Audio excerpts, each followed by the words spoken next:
Hello and welcome to another Chats with the Chaplain. I'm Jess. I hope you're going well.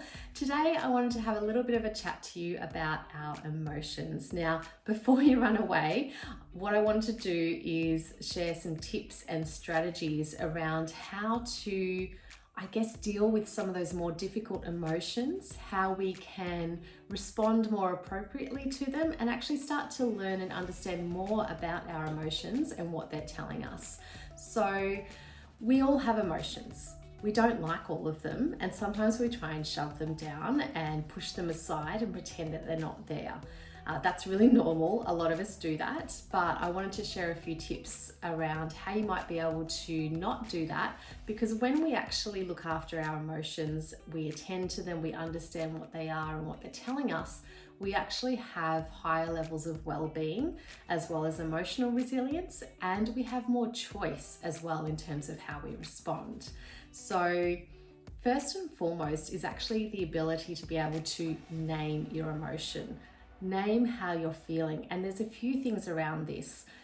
It actually takes some of the heat out of those intense emotions. When we can stop and say, I'm actually feeling angry right now, it gives us a moment to pause, take some of the heat out of it, and allows us to start to think a little bit more rationally about that anger and how we're going to respond. So just simply naming and labeling an emotion is really powerful.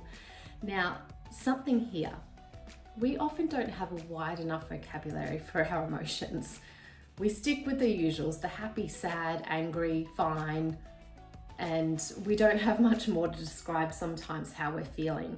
So up on the screen at the moment is something called an emotions wheel. Now this can be really useful in starting to learn some more words to describe how you're feeling, which means when you are stopping to pause and name and label your emotions, you actually have more vocabulary around it. You have more of an idea of what it is you're actually feeling, because sometimes we say we're angry, but actually there's something else underneath that. We say that we are really happy, but what does that actually mean?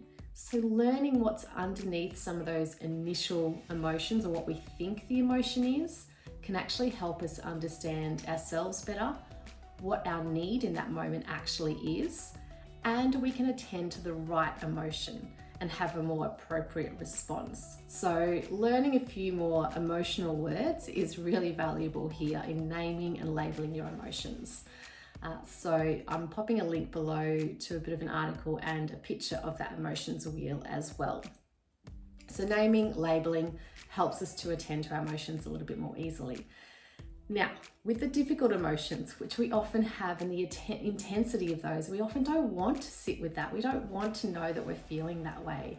So a really useful exercise here is to practice some mindfulness. Apps like Smiling Mind actually have a few mindfulness exercises around feeling emotions in your body and sitting with some of those more difficult emotions. And sometimes that can actually help us to not be as scared of those emotions, because we see them for what they are, simply emotions. We can survive our emotions. And when we learn to name them, to sit with them, we start to have a little bit more choice around what we're going to do with them and understanding what our needs are.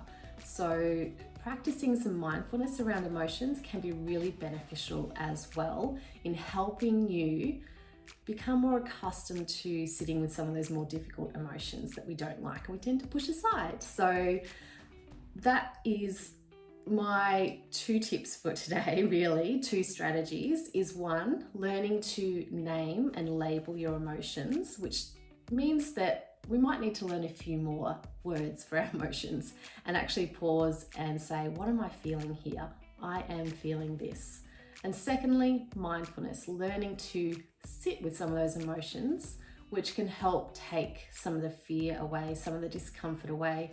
It might feel a bit uncomfortable, but we no longer fear having those emotions if we can learn to sit with them a little bit. So as always, feel free to reach out to me if you've got any questions or want to have a chat, or if there's any topics you would like addressed on Chats with the Chaplain. Otherwise, I hope you're well and stay tuned for the next episode.